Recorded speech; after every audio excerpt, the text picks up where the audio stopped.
দুর্নীতির যে সিন্ডিকেট ছিল, সিন্ডিকেটের অ্যাডমিনিস্ট্রেশন থেকে পলিটিক্যাল লিডার্স থেকে শুরু করে সবাই জড়িত ছিল।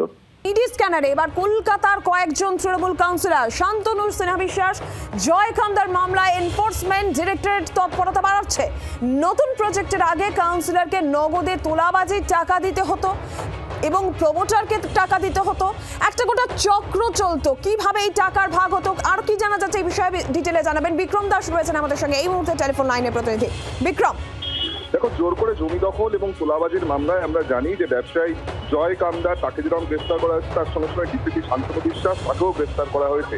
এই মামলায় যেটা আমরা জানতে পারছি যে এনফোর্সমেন্ট ডিরেক্টরেটের তরফ থেকে আদালতে দেওয়া যে নথি, সেখানে বিস্ফোরক অভিযোগ আনা হয়েছে, যেখানে বলা হচ্ছে যে শুধুমাত্র এই ব্যবসায়ী বা পুলিশের একাংশ তারাই নয়, তার সঙ্গে সঙ্গে কিন্তু এবার কলকাতা পুরসভার বেশ কিছু কাউন্সিলর তারা সরাসরি এনফোর্সমেন্ট ডিরেক্টরেটের নজরে। কেন নজরে, যেটা এনফোর্সমেন্ট ডিরেক্টরেটের তরফ থেকে দাবি করা হচ্ছে, তদন্ত করতে গিয়ে তারা জানতে পেরেছে যে মূলত এই সমস্ত ওয়ার্ডগুলোতে যে কোনো প্রমোটার বা ডেভেলপার যারা কোনো প্রজেক্ট করতে যেত বা কোনো নির্মাণ করতে যেত, সবার আগে তাদেরকে ভিজিট করতে হতো কাউন্সিলর অফিসে এবং সেই কাউন্সিলরের সঙ্গে মূলত নেগোসিয়েশন করতে হতো যে কত টাকা তোলাবাজির জন্য দিতে হবে, এবং সেই তোলাবাজির টাকা কার্যত নগদে দেওয়া হতো ওই কাউন্সিলরদের। এবং তার সঙ্গে সঙ্গে যেটা বলা হচ্ছে যে কাউন্সিলরের ঠিক করে দেওয়া সিন্ডিকেটের যে লোক, তার কাছ থেকেই নির্মাণ সামগ্রী নিতে হবে। যদি কেউ সেই নির্মাণ সামগ্রী সেই নির্দিষ্ট লোকের কাছ থেকে বা সিন্ডিকেটের লোকের কাছ থেকে না নেয়, তাহলে তার জন্য অতিরিক্ত কাউন্সিলরকে কম্পেনসেশন ফান্ড দিতে হতো, অর্থাৎ অতিরিক্ত তাকে টাকা দিতে হতো কম্পেনসেশন হিসেবে বা ক্ষতিপূরণ হিসেবে।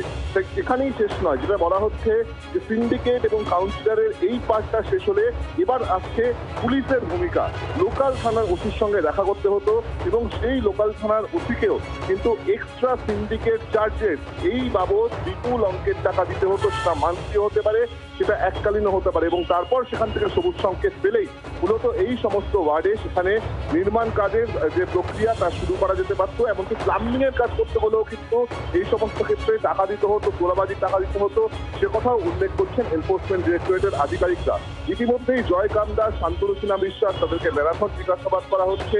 অন্যান্য ব্যক্তিদেরকে জিজ্ঞাসাবাদ করে এখনো পর্যন্ত যে তথ্য পাওয়া গিয়েছে বা যে সমস্ত নথিপত্র পাওয়া গিয়েছে তল্লাশি অভিযানকে কেন্দ্র করে, সেখান থেকে একটি তালিকা তৈরি করেছে এনফোর্সমেন্ট ডিরেক্টরেটের আধিকারিকরা মূলত এই অভিযুক্ত কাউন্সিলরদের।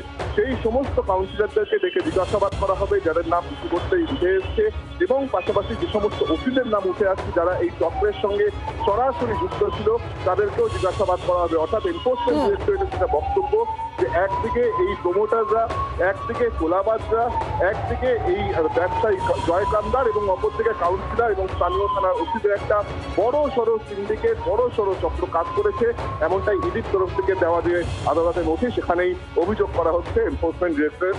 বিক্রম, ধন্যবাদ তোমাকে। বিজেপি বিধায়ক তরুণজ্যোতি তিওয়ারি আমাদের সঙ্গে এই মুহূর্তে রয়েছেন টেলিফোন লাইনে। তরুণজ্যোতি, কি বলবেন? ইডি যে আদালতে নথি জমা দিয়েছে এই বেআইনি জমি দখল তোলাবাজি মামলায়, সেখানে বিস্ফোরক দাবি, সেখানে এই তোলাবাজির টাকা কাউন্সিলরদের কাছে যেত, তোলাবাজির টাকা প্রমোটারদের কাছে যেত, এমনকি স্থানীয় থানার ইনভলভমেন্টও পাওয়া যাচ্ছে। কোয়াইট নর্মাল, মানে অ্যাবসার্ড আর অচমকে যাওয়ার তো কিছু নেই। প্রত্যেক দুর্নীতির যে সিন্ডিকেট ছিল, সিন্ডিকেটের অ্যাডমিনিস্ট্রেশন থেকে পলিটিক্যাল লিডার্স থেকে শুরু করে সবাই জড়িত ছিল এবং সবাই মিলে একসাথে হয়েছে। থানার কথা বলছেন, থানার সবকটা দুর্নীতি জড়িত থাকে। থানার ডাকবাবুরা কি কাজ করে সবাই জানে, তো যে ওপেন সিক্রেট তাও কোনো পদক্ষেপ নেই, কোনো ব্যবস্থা করেনি। তো এই বিষয়গুলো নিয়ে অবভিয়াসলি দেখা হচ্ছে, এই বিষয়গুলো নিয়ে দেখা হবে এবং আলটিমেটলি এগুলো নিয়ে তদন্ত হওয়া প্রয়োজন। ছোট নয়, আমি এটা বলি যে টাকাটা ওঠে, টাকাটা ঘুর পথে এসে একদম টপ শট পর্যন্ত যেত। তৎকালীন পুলিশ যারা অধিকর্তা ছিল একদম টপ ওপরের লেভেলে, তারাও ওটা ভাগ পেতেন। সুতরাং এই হিসাবগুলো তো হবেই, খুঁজে বের করাটা দরকার আছে এবং সেটাই হচ্ছে। তরুণজ্যোতি, ধন্যবাদ আপনাকে।